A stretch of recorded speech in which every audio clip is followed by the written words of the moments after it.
All right, guys, let's have this conversation. Marriage is sex work. I fear that after today's conversation, I may lose a lot of you. Not because I've said anything that's awful, but because you're not going to like this conversation. The reason I say you're not going to like this conversation is because if you are married or if you aspire to be married, this episode will be the equivalent of someone coming out of nowhere and kicking down the sandcastle you just spent the past 2 hours meticulously building.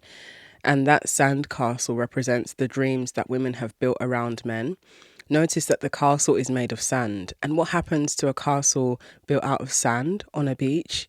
It gets washed away by the water. And that washing away is what I will be doing today. But I always say it is better that somebody who is in familiar community with you, i.e. a woman, woman to woman coming to you as woman, it's better that a woman kicks down this sandcastle because she will at least do it with care, as opposed to when a man kicks down the sandcastle carelessly, recklessly, and of course selfishly. So you may or may not have come across this conversation of marriage being linked to sex work. Because not too long ago, I want to say maybe earlier in the year at the time I'm saying this, I was on Zizi Mills's podcast, which she's awesome. You should go check her out. And if you're interested and curious, you should listen to my episode with her. I was on Zizi Mill's podcast and there was a part of the conversation where I briefly touched on my perspective being that marriage is the lowest paid form of sex work. And with the questions that Zizi asked me, I explained my points further.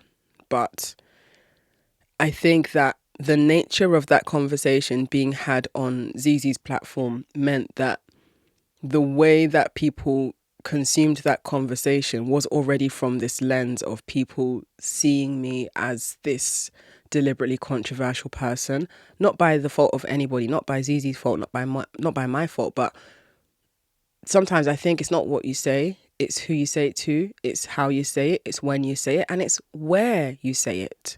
So if I was in conversation with a divorced woman, or if I was in conversation with a sex worker, maybe that conversation might have been fleshed out a bit more because either of those women I just mentioned as an example would be able to maneuver that conversation with more specificity in their questions because of the lived experience they have from either being divorced and walked away from marriage or being a sex worker and understanding how there are parallels between using sex as a bartering tool for money and using sex as a bartering tool for closeness of your husband.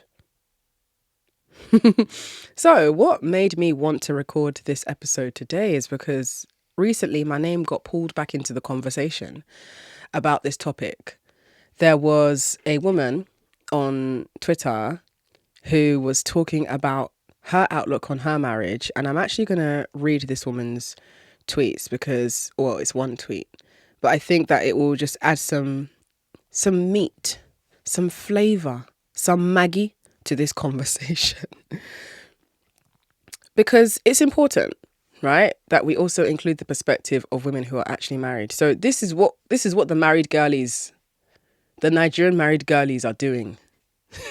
So this lady said, no, sex doesn't necessarily equal provision, but in marriage, both are part of the covenant.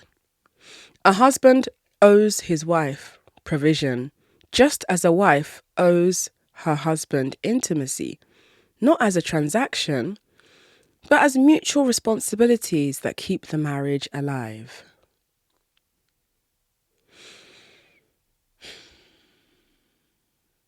This is very much a transaction. What this lady described is a transaction, but notice how she threw in the word covenant. Throwing in the word covenant gives this entire statement some sort of religious validation. But covenant is intended to replace the word transaction. Your husband owes you provision, and in return, you owe him sexual intimacy. That is sex work. I'm actually not even against the concept of a man owing a woman provision and therefore what she's going to trade off is physical intimacy. If that is what she's comfortable with doing with her husband, if she feels that the provision she's receiving is worth her trading the physical intimacy for, then we have a great deal. We got a great contract in place because, marriage is a contract, right? And I think people are very ignorant of that. I think people are very in denial about the idea of what a contract is when we talk about marriage, because the presence of the white dress, the families, the hoo-ha of it all takes away from the fact that this is still a legal contract being signed between two people. We forget that this is still a contract. So someone made some commentary that I thought was really interesting. Someone said, so funny how part of the literal definition of a contractual transaction is that there is an exchange of consideration, i.e., something of value to each party. Also, in contract law is the concept of benefits and burdens. You may get a benefit, but you also have burdens/obligations to fulfill. A good contract is one where the benefits and burdens are equal. But a great contract is one when you get more benefits than burdens. And this person's commentary was in response to me sharing on my stories screenshots of people pulling my name into the conversation and being like, remember when Slumflower said sex work is marriage and you guys jumped on her? Because now what's happening is, in response to that statement I read earlier from the married woman who was saying that her husband owes her provision and she owes him intimacy in return and it's some sort of covenant and it's not a transaction. So many people are in the comments being like, babe, you've just described sex work. You are no different to a sex worker. It's just that you have a ring. So this person's comment about contractual transactions, I think is incredibly interesting. And I've always said, as someone who has signed many contracts in my career, and I have one of the best lawyers in the game. Shout out to you. He's not listening to this, but shout out to my lawyer. One thing I've learned is the person who drafts the contracts, as in, let's say a brand wants to work with me and they're offering me, I don't know, let's pull a figure out of the year. They're offering me £10,000 for me to make some stories and grid posts on my Instagram about their new energy drink.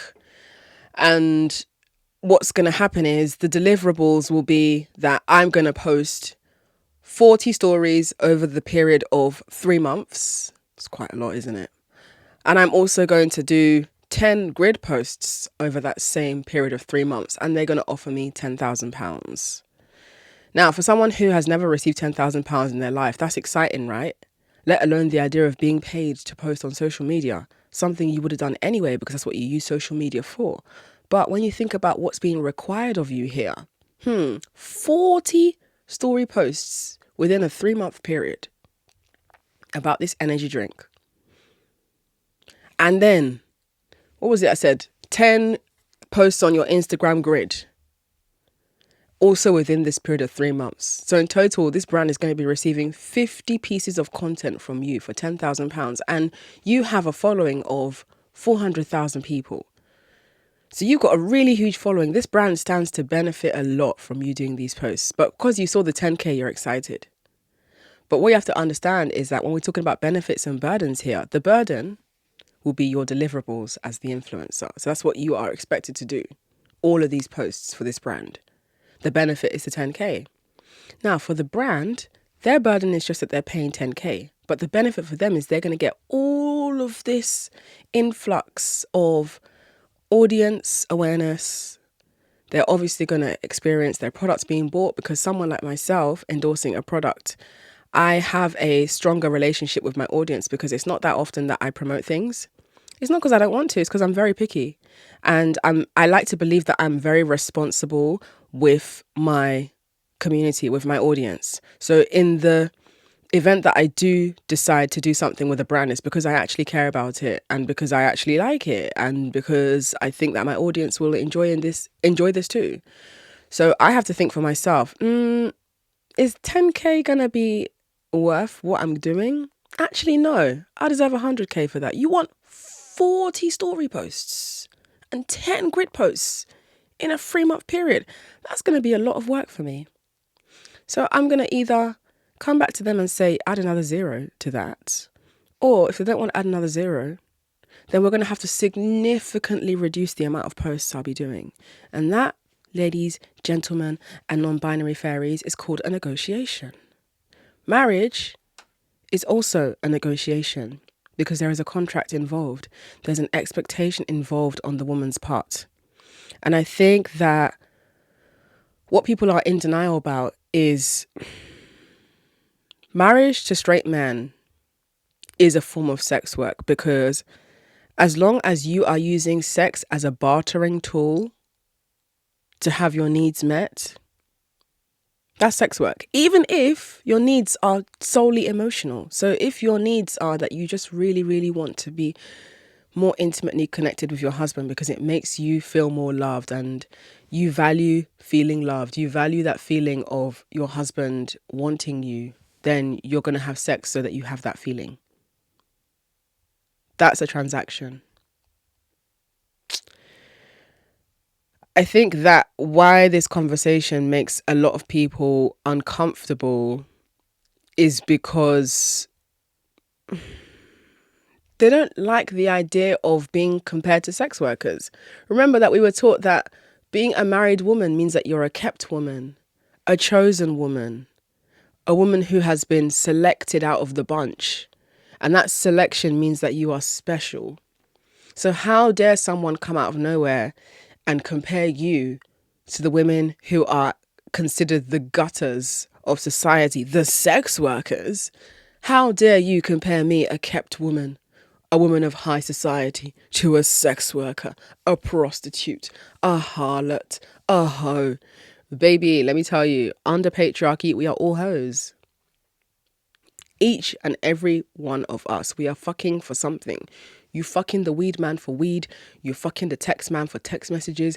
You're fucking the drug dealer because he gives you money. You're fucking the man who gives you validation because you like the validation. You are fucking for something. That means you're a whore. But don't be scared. Don't be scared, because the word whore was invented to shame and shun you out of exercising autonomy. So when I call you a whore, I'm calling you a whore in like a reclaimy kind of vibe. I'm not calling you a whore in a shamey way. Here's another comment someone made in response to the stories I posted about this topic. Someone said, it really is sex work. I've never been married, but I've been in relationships and around enough people who are married.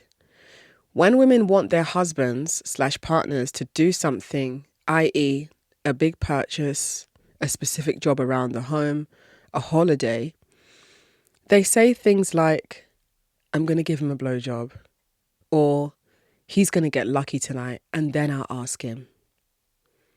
This is transactional. His duty is conditional upon her being a good, obedient wife, and her body is the currency. So therefore, marriage is the only socially acceptable form of sex work. I know some of you are wrestling with what you're hearing because objectively speaking, there are no lies found. Think about it, babe. Think about it. You want your man to do something for you. You've been married to him for 5 years. You know how to do that thing with your tongue that he likes. But you know that that is a killer combo. So you save that killer combo for when you really want to use it. And when would you be likely to want to use that killer tongue combo? When you want him to do something for you that he probably wouldn't have said yes to if you did not do the killer combo. You're using sex as a bartering tool. As you should, by the way. This is not me shaming the idea of you using sex to get what you want. Let me just tell you, under patriarchy, the only power a woman actually has is access to sex. That is the one place where we have leverage. I know that's really uncomfortable to hear. I know that we don't want things to be that way. But part of understanding how the world works and operating in reality is recognizing that just because you don't like how something is doesn't mean that you shouldn't accept and admit that this is how things are. And remember, acceptance doesn't necessarily mean tolerance. It just means I accept that this is the world I'm operating in. Whilst I don't agree with how it's being run, and whilst I don't want to actively participate in it, I accept that this is what I'm in. So with what I'm aware that I'm in, what moves am I going to make this work the best for me? Another person made a comment and said, these women don't even understand what they are saying. About 20 years ago, a friend / co-worker who was in her early 30s and had just had a baby girl said she would have sex with her partner, not even husband, even when she was not in the mood and didn't want to. I was like to her, so you just lay there like a sex doll? They are being coerced and raped and don't even realize it. And all for what? A few contributions he makes, as if these women don't contribute in other ways already to the marriage. Such fools.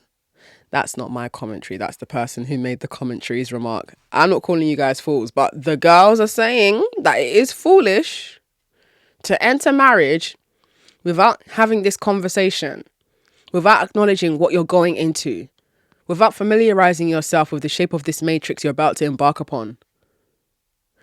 My response to that comment, I wrote, you should never marry a man if you are too scared to ask him for money. If you know how to carry yourself, you don't even need to sleep with a man for him to give you money. And this is something that I am very familiar with. There have been times that men have given me money and they're the ones who have ghosted me. They're the ones who have blocked me. This literally happened at the time I'm recording this episode. This literally happened to me, 2 days ago? I was on Field.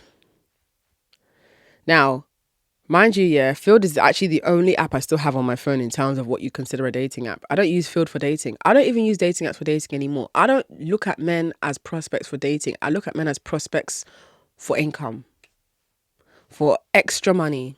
They are a side hustle, okay? A side quest, if you will. So Field, if you're not familiar, is a dating app. But what makes this dating app different to the popular ones like Hinge, Bumble, Tinder is that Field is for the kinky and the curious, right? So if you are someone who's interested in polyamory, or you want to do threesomes with your partner, or you are gay and you just want to meet more gay people, you're lesbian, you're pan, you're queer, you're a dominatrix, you're submissive, you're into fetish play, you are curious about the scene and you just want to explore BDSM, Field is the app for that. Now, I still stand my ground on the perspective that women need to get off dating apps. Now, you might think, well, this is a contradiction, Chidi, because you're still on the dating app. Well, let me tell you what makes my position different here. Number one, I don't actually pay for any active membership on Field. So it means that I don't have access to the main features, because dating apps are usually created in a way where unless you are paying a monthly subscription fee, it's normally like $7.99 or $12.99 or something like that. Unless you're paying that membership fee, then you can't, see who has liked you. You can only swipe and hope that the person will swipe you back. But then I think even if they swipe you back, I don't think it will even let you have a conversation with them unless you're paying. So the apps just trap you into paying for a membership. But what is different with my experience on Field is I've decided I'm not paying for dating apps because I'm a woman. Why should I be paying to talk to men? Why should I be paying for men to ask me if they can see my tits? Because that's the reality. No matter what app you're on, let's stop trying to reinvent the wheel here, because everybody has tried to create dating apps that will surpass all the others, that will finally be the change you want to see. The apps ain't the issue, it's the men and their attitudes towards women that largely involve entitlement and seeing us as fast food, but the sex version. And that's what I think dating apps kind of does as well. As long as you, as a woman, are present on a dating app, you are amongst a pile of cards that men are swiping through. And those cards have pictures on them. And each picture is a woman, a different woman who has a profile. And they're just swiping through, looking for what is going to satisfy their boredom and their urge. That's what irks me about being on dating apps, because yeah, it's almost like swiping through Uber Eats. Like, you're bored, you just want to find something to eat. It's 3 a.m. so the usual shops you'd go to are not open. You'll just take whatever is open and just go with that because you're just hungry. That's how I see dating apps. So with Field, what's different about how I use it is that Field has a function where people can ping you. So a ping is essentially a message that goes directly to the person who you like. So you don't even have to wait to swipe them, hope they swipe you back, and then you start a message. You can just directly shoot your shot. But I think pings cost like £5 for a handful of them. So you can only send a number of pings per day. So my profile, my bio, let me actually read my bio for you guys so you can see what my bio says. My bio on Field says, self-absorbed and here to be adored. Open to connecting with a good boy who is prepared to be useful on terms that suit me. I only respond to pings. Generosity will set you apart. Maybe if I like you, I'll let you be my content filming sub. So to quickly explain my bio there, as you can tell, it's very short, very direct. The key thing here that stands out is I only respond to pings. So that means that if someone wants my attention, they're going to have to pay whatever it costs to buy some pings in the app and send me a ping. That's how I talk to men. So it's not even very frequently that I talk to men on here. But also that helps me to see how keen they are to speak to me. It doesn't guarantee that the man's going to be well behaved because he's literally technically had to pay to speak to you. I mean, I'm not receiving that money. The dating app is receiving the few pounds he's paid to access a handful of pings that he can send people. But it shows me that you're a little bit serious because you've had to ping, innit? Like, you saw my bio says I only respond to pings and you thought, you know what, she's worth a ping, I'm going to ping her. Generosity will set you apart. Now, that's also in my bio because, you know, men who are generous and want to be generous to women, that is their mating call. That essentially is an indirect way of saying rich niggas only, big spenders only. But not every man will receive it in that way. Some men think that generosity is licking your pussy because they're weirdos and they think that they're doing you a favor by giving you pleasure, because women are so starved of pleasure due to the gaping orgasm gap that men have now realized that they can actually fix the problem and make you think that them fixing the problem means that they're exceptional. You see how men operate? They create a problem, i.e. they don't give you orgasms, and then to make themselves seem like a savior, they give you orgasms. And then you're like, whoa, this man's a unicorn because he gave me an orgasm, when men don't usually give orgasms. Anyway, why I said maybe if I like you, I'll let you be my content filming sub is because if you don't know, I film fetish content. That is a version of sex work where it's online and I make content for people who enjoy certain kinks. So men who enjoy small penis humiliation, I make videos where I am speaking to the camera from the POV of the man looking at me, and I'm reminding him of how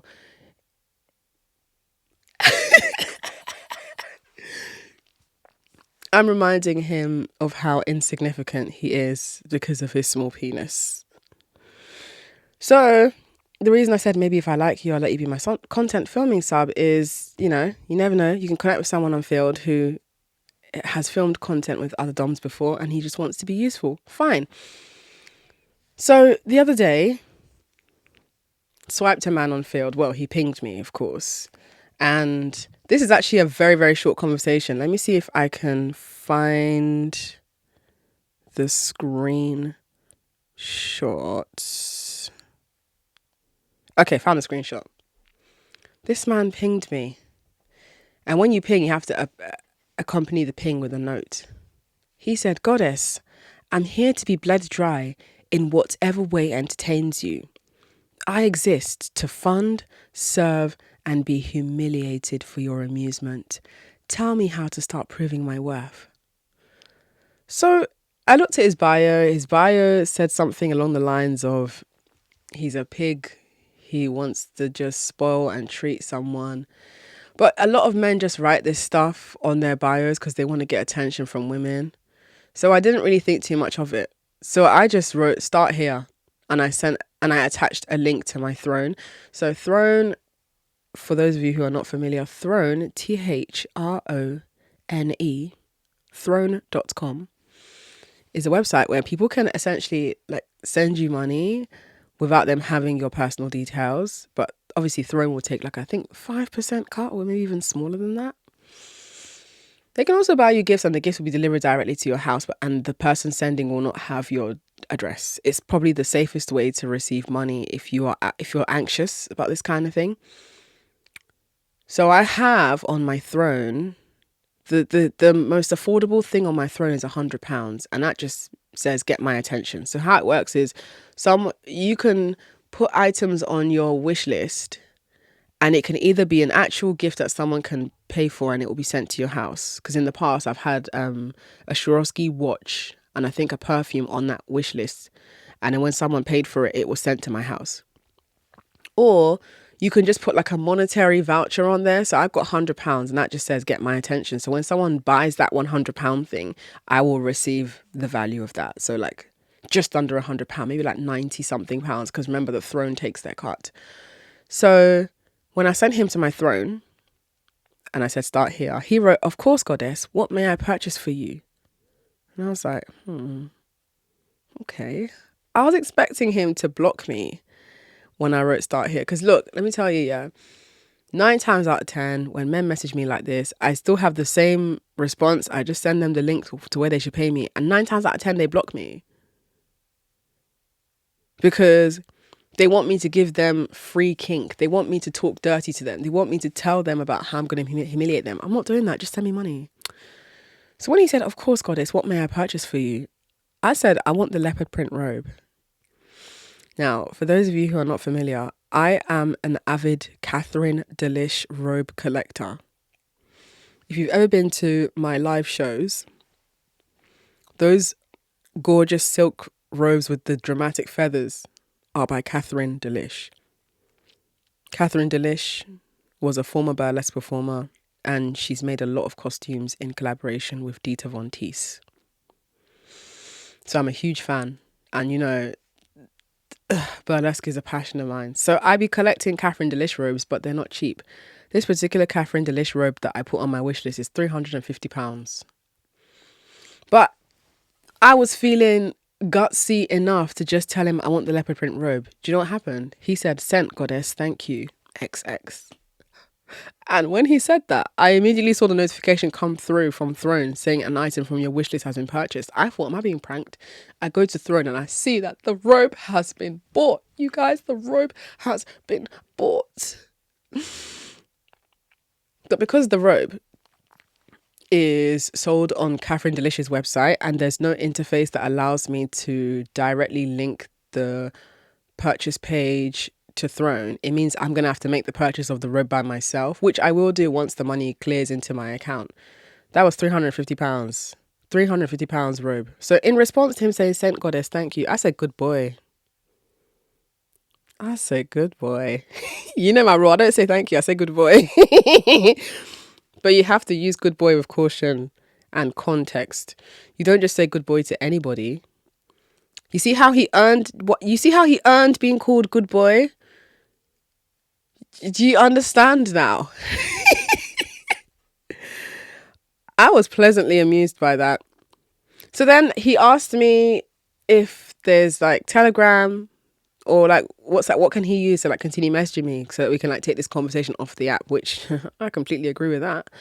So I gave him my Telegram. Telegram, if you're not familiar, it's kind of like WhatsApp, but you don't actually have to use a phone number to find someone and speak to them. You can use a username, which again just keeps you a little bit safer if you want to if you have that concern. And that's what I use Telegram for. Sometimes when subs want me to do a video call with them where I'm humiliating them, I use Telegram. So I gave him my Telegram details, and when we connected on Telegram, I said, "It's Goddess Gina, who you just bought a luxurious silk robe for." He said, "Hi Goddess, how are you?" But he spelled Goddess with a lowercase g. And I corrected him and I said Goddess with an asterisk, and the Goddess was spelled with an uppercase G at the beginning. Then he wrote apologies with the looking down in shame emoji. And I said, that apology is going to cost you £50 penalty for spelling my name without a capital letter. Then I attached my Revolut link. Revolut, if you don't know, it's just a bank card that you have, like Monzo. But yeah, Revolut allows you to create a payment link so that someone can just follow the link and pay you rather than them having to enter your card details. Boring. Or bank details, I should say. Only thing is that Revolut does show your name. It shows your first name and the first letter of your surname. I don't mind though, because if people want to find me, it's not going to be hard. They can find my real name within a second. That doesn't bother me. So then he said, "Sent, Goddess. Thank you for educating me. It's important to both educate and drain white man. I'm sure you'll agree." And he put the red heart emoji. And then we started to basically play this brief drain game. So after he sent me the £50 for saying sorry, I can't I'm following screenshots here because we don't speak anymore. Surprise, surprise. But there was something, I think I wanted to say, yeah, that's it. I said I have a picture I want to send you. I have a picture I want to show you. Send me £100 on Revolut and I'll show you. So he sent me £100 on Revolut. Now I've got £150 on Revolut, plus the £350 on my throne from the robe he bought me. So are you adding it up? And then in response to that £100 payment, I sent him a picture, a picture I took holding my phone in the mirror after one of my pole practice sessions. I'm just in a black bikini. I look good, but he loved it. He was very excited by it. It was nothing nude. It's a picture that I've already posted on my story. And then the conversation continued, and then I said to him, I have a task for you. And then I said to him, I would like you to buy the goddess belt from my throne. And that belt costs £125. Again, similar situation with the robe. If he buys that belt, the money will be put into my account and I just have to buy the belt myself when the money clears into my account. This man bought the belt. I said, Jesus. This is going too well. I know how this story ends. I've seen this movie before. So once he bought me the belt, I said, good boy. And then I said to him, I make you weak, don't I? He was like, yes, I'm happy I met you. Feel like we could develop. What he means by I'm happy I met you is I'm happy we connected, because we haven't actually met yet at this point. Yes, I'm happy I met you. Feel like we could develop. I said, if I were to grant you the opportunity and privilege of taking me on a date, what would the date be? What gift would you bring? And how would you behave on the date? He said, I'd pay for everything. Michelin-starred meal, your choice of food and wine, maybe some shopping after. I would gift my bank card and chastity keys. I'd actually engage with you, I think. Obviously, I'd be very deferential and subby, but I'm not a boring sub. I'd talk about life and give you honest opinions about stuff, always letting you lead the conversation, agreeing with you, etc. But I don't like subs with no personality, who stare at the floor. No chase, no thrill. What even is the point of domination, lol? So at this point, probably thinking, oh my goodness, who is this man? This is going so well. He's saying all the right things. Yeah, I agree with you. He's saying all the right things, isn't he? There's not a single thing wrong with what he said there. At this point in the conversation, I detected 0 red flags because there was no red flags. But then what happened was, and this is the part where I say, I've seen this movie before, I know what's coming. Now what happened was, I believe, I can't remember what happened. Whether it was that I said, I have one more. Yeah, I said to him, I have one more task for you. I would like you to get me, what was it on there was something else on my throne. Whatever it was on my throne, it was the equivalent of £300. Mind you, this guy approached me saying that he wants to be drained. So that's the conversation we're having. Yeah, I said to him, I'd like you to purchase the Make Me Smile on my throne. And that's the value of £300. So if he buys the Make Me Smile, it will send £300 to my account. And what happened was, when I told him that, he said, yes, goddess. I waited. Now, normally how you can tell when they have come back to reality and they've realized and they have satisfied their hard on is suddenly they just disappear. And it's like 5 minutes have gone by. You're like, Once it passes the 5-minute mark and they have not done the thing, they haven't bought the thing, they haven't sent the money, just be prepared to be blocked. Be prepared to come back to your phone in half an hour to see that the conversation has been wiped out of existence. So in total, I believe I drained about like 600 from this guy. He wanted it though. He wanted to be drained. So normally this is how drain sessions happen. This is Findom, right? When men engage in drain sessions, it is literally the same thing as them putting on whatever porn they like, wanking to it, and once they nut, they just close their laptop and go to bed and close the tab and act like it never existed. So that's exactly what happened with me and him. He got the rush from being called good boy and sending me money and talking about how he's going to act on a date if I was to let him take me on a date. He got the rush he wanted from that. And then when he started to realize, okay, you know what? I've kind of hit my financial limit here and I've done what I needed to do with this hard on. He just blocked me out of nowhere. I wasn't like, oh no, he's blocked me. Oh my God, we was about to go places and like, well, what about us? No, I was just like, well, this is the best case scenario, right? A man gives you money and fucks off. This is why when people say things to me like, yeah, but what if a man gives me money and then he stalks me and kills me? Babe, it's men who are giving women money and blocking them. I actually should be the one stalking this man because where's the rest of my money? I was enjoying where that was going. I was on a target. I set myself a target to make 1k off this man and I was £400 short. I should be the one stalking this man for the rest of my money. He ain't gonna stalk me. He's blocked me. He's removed me on Field. He blocked me on Field and he blocked me on Telegram. Once you block someone on Telegram and you block them on Field, they cease to exist. So he's not going to physically find me again. And if at all, in the unlikely scenario this man finds me again, he'll be approaching me to get drained again because it is a rush. And I'm not the only person he's doing this for. When I spoke to him, he said that he's been doing piggy activities all day, meaning he's been doing drains all day. Piggy activities is, you know, when you have a piggy bank and you throw money into the piggy bank, that's what we call men who are into Findom. They're pigs, they're wallets. This is a hobby of his. He's got the disposable income. This money is not precious to him. So he's not going to come and kill me for £600. So when women are too scared to ask their own husband for money, I'm like, girl, you know, there's men that will give you money who they know they're never going to meet you. They have no intention of meeting you. They just want to feel the thrill of sending you money and they will block and ghost you after sending you money. But the man that you're fucking and sucking and cooking for and raising his children and cleaning his kitchen, you can't ask him for money. You got. You should have got a lawyer. You should have had a lawyer look at that contract, babe. You got tricked.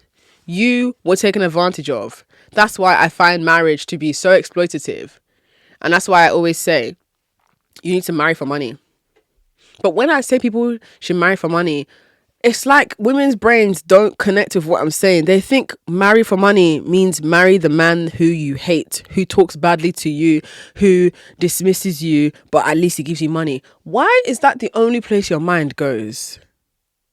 Why are you so rigidly consumed by the binary of thinking a man is always automatically going to be evil if he has money, and if you marry for money, that means that there's no love at all.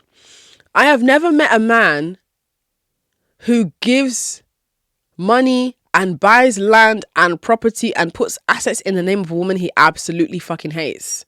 I've never seen that. Have you seen it before? If you've seen it before, please do show it to me. But what I have seen is men marrying women who they hate all the time. Men marry women who they hate because men marry for stability and women marry for love. That's why you need to train yourself out of that stupidity. You're supposed to marry for the same reason a man marries. If a man is marrying for stability, then you should also be marrying for stability. And stability looks different for a man than it does for a woman. Stability for a man is consistent and easy, accessible sex. You know that, right? That's what they're marrying for. Whereas stability for a woman is financial caretaking. Do you understand? I saw a tweet from someone with the handle T_NSOFOR. And she said, you can go your entire life not engaging in transactional sex. Then you get married. And then you're having sex so he won't look outside. Having sex for upkeep money. Having sex to apologize. Having sex for duty. Having sex when you don't want to. Having sex so he won't beat you. That is sex being used as a bartering tool to negotiate your safety, to negotiate your happiness, to negotiate your well-being within marriage. That is sex work.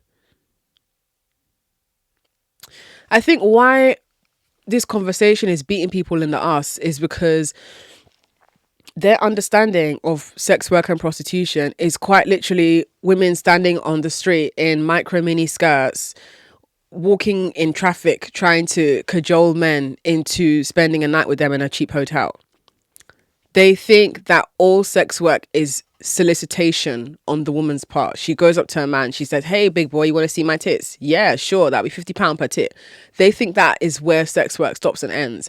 They think that sex work is you having 6 children and you're fucking a man who you hate, who you're scared of, who you are repulsed by for 6 cans of beans. And as you are laying there in missionary, there is one singular teardrop streaking down your face because you don't want to be here. That's what they think sex work is.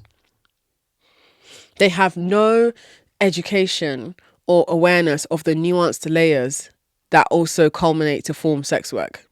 They don't know what escorting is. They don't understand that marriage is also sex work, but marriage is the lowest paid form of sex work and the only socially acceptable form of sex work. That really bothers people. It really, really bothers people. But you need to understand that men are using marriage and motherhood as a bioweapon against you. Someone made a comment in a message they sent me and they said, some men push the idea that motherhood robs a woman of her desirability, claiming pregnancy and breastfeeding will leave her with sagging breasts, so she will cling to them in marriage. They believe that by getting a woman pregnant, they have marked her for life and made her less useful to other men. It is a tactic of control rooted in body shaming and fear. This is why I love your #SaggyBoobsMatter movement. It is a stand against letting beauty and worth be defined by patriarchal insecurities. So when a woman is engaging in marriage, you do understand that not only do you stand to lose out, but you also will end up being stuck with that man due to the fear of another man not finding you desirable. Because men are marrying women for desirability, for stability, and for how useful you are. They're not marrying you because you are the most unforgettable woman they've ever come across in their life. And because of that, they want to see you every day for the rest of their life. No, they know that there's going to be an assumed role you will take on. You will assume that role of taking care of the house. You will make up for his fiend incompetence. You will feel thrust into the position of giving him sex as the duty a wife is expected to uphold. Someone said, her name is, this is on Twitter, her handle is Ore Akinde, OreAkinde. She says, my hot take is that some of you are practicing transactional sex, in brackets, prostitution, even in your marriages. The worst case scenario I've seen is having sex so that they won't leave you or cheat on you in the marriage. It has been very interesting to see various takes on why people have sex in their marriage and what they will withhold if not given. Then underneath this commentary, someone with the handle Angie Etida, ANJIETIDA, said, people that don't want to accept that there's marital rape will accept marital prostitution. LOL. And I found that comment so bang on the money, because this is part of why people are having difficulty grappling with this conversation about marriage being the lowest paid form of sex work. They don't even want to admit that consent within marriage is also extremely shaky, especially in the Nigerian community. A heavily Christian, patriarchal community like the Nigerian community, they're still in denial about marital rape. It is extremely normalized for men to rape their wives within marriage because, according to the covenant and all of these other ideas that are intentionally pushed onto women, it's technically impossible for your husband to rape you because that is his entitlement. As his wife, you owe him the duty of providing sex as a resource for him. So if he decides that he wants to have sex and you're not in the mood, you're going to have sex because that is your duty as a wife. That is rape. But Africans are extremely in denial about marital rape, and that's why we get nowhere with this conversation about consent in marriage. So of course they're not going to accept that marital prostitution is also a concept, because we're still stuck on the consent word. If people don't understand consent within marriage, how do you think they're even going to be able to approach the discussion of marriage and sex being a place where prostitution is happening in a way that we're not yet ready to talk about? And again, it's because of how prostitution is depicted in the media, especially in films. Again, we just think of that image of a woman standing on the sidewalk, hoping that a car will stop and slow down so that she can offer that man a sexual service. So when you say marriage is prostitution, people are like, no, marriage isn't prostitution. I'm not standing on the street calling a man's attention to sell him sex. No, I'm married and I'm a kept woman and I only have sex with my husband. But when you say you only have sex with your husband, why are you having sex with him? Is it because you want him to not be upset with you anymore? Is it because you want him to pay the children's school fees and get them new school uniform for the coming term? Is it because you are starting to feel anxious that he is wandering and possibly might cheat, so you want to keep him close, so you're having sex with him? Is it because you think that that's what's going to keep him interested in you for the long term? Because outside of you being sexually available, he's bored of you. Every time he puts the key in the door, he knows you'll be there. So there's no excitement. There's no reason for him to miss and crave you, because that is what comes with marriage as well.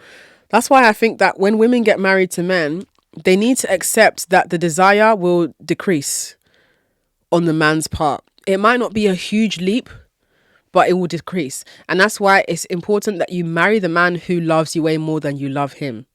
Because even when you get married and you're living together, even the man who loves you way more, like, he's going to start to become a little bit complacent. But because he loves you way more, that complacency,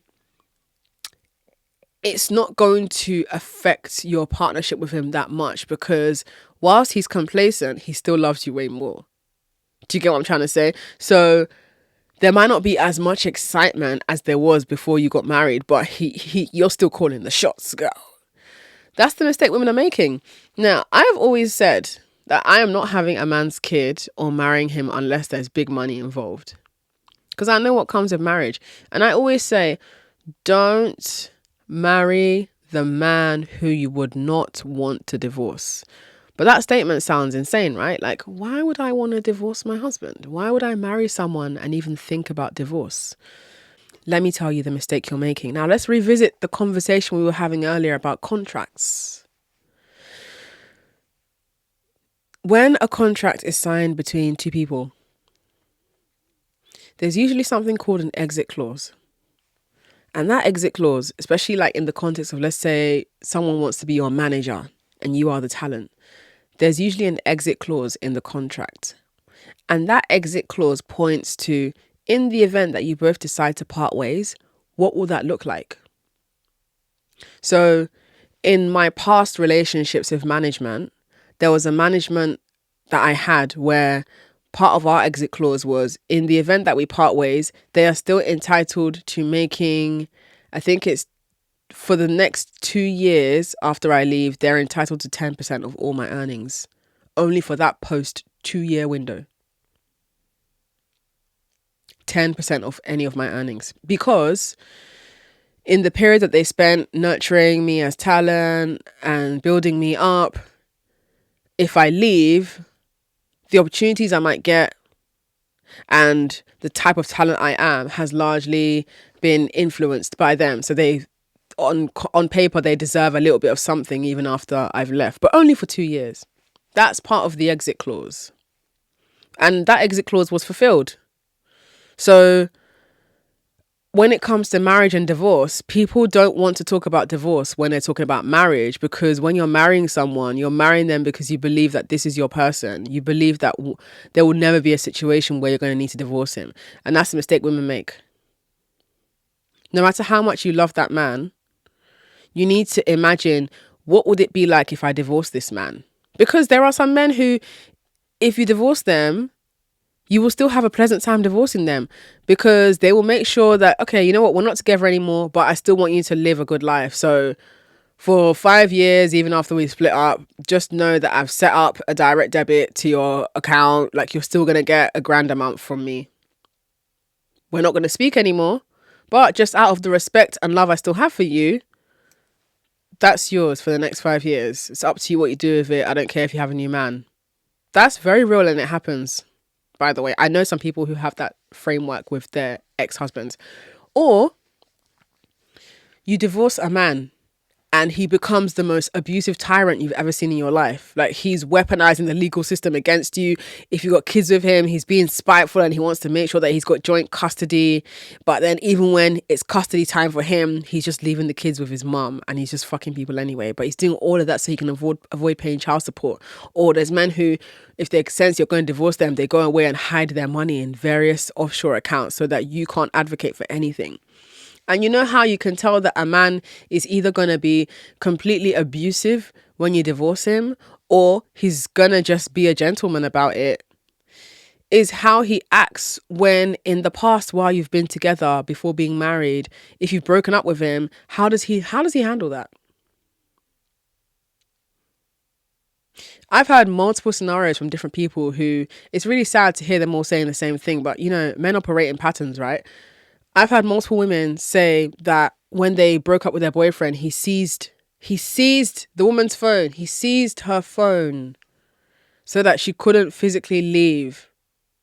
And she's like crying and getting agitated and more aggressive and angry, saying, "Give me my fucking phone." But he's holding the phone. So what are you going to do? I have also come across scenarios where a woman has tried to leave and the man starts threatening that he's going to take his life. So imagine if you get back on good terms with this man and you decide you're going to marry him. How do you think he's going to behave when you want to divorce him? Because, you know, when you guys broke up, when you were still boyfriend and girlfriend, he seized your phone. This time, what do you think he's going to seize? Especially if he is the breadwinner. What do you think he's going to seize? Take a wild guess.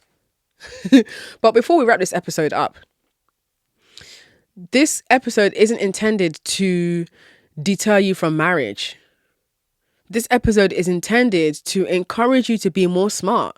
For me personally, I'm not marrying a man who isn't putting money, property, assets, land in my name. I'm just not doing it. And if I don't meet that man, I already live a fucking amazing life. I'm going to be so real with you. I love my life as it is. Same thing with children. I don't necessarily want children. I'm open to it, but I lean closer to not wanting children than I do towards wanting them. But in the unlikely event that I have a man's kid, I would require a minimum 7-figure payout before I even carry that embryo. You'd quite literally have to pay me. You quite literally would have to pay me to have a man's kid. You quite literally would have to pay me to marry a man, because I know what I stand to lose in doing that. And I have to decide for myself what makes this sacrifice worth it, because marrying a man is you participating in a patriarchal framework. So if you're going to participate in this patriarchal framework, what are you going to do to make it work for you? No matter what you do, by the way, you will still be shamed by society. If you play the game to your advantage, they're going to call you a whore. If you play the game by letting the man win and walk all over you, they're going to call you a loser, pick me. So just decide how you want to play this. But remember that marriage is not by force. Dating is not by force. You also have the option of being single and building your life around that. But if you are going to enter the dark abyss that is marriage, you better play to win. Better play to win. Because you know you're doing sex work by marrying a man, right? So what kind of sex work are you going to be doing? What kind of man are you going to be doing this with? Because sex work isn't the enemy. It's the idea that women have to work to earn affection, to earn protection, to earn safety from men, and men deliberately hoard that. So we have to use what we have to our leverage to get our needs met, and that is using the pussy to your leverage. Do with that information what you will. Best of luck to everybody. Thank you for listening to this episode, and as always, I'll catch you in the next one.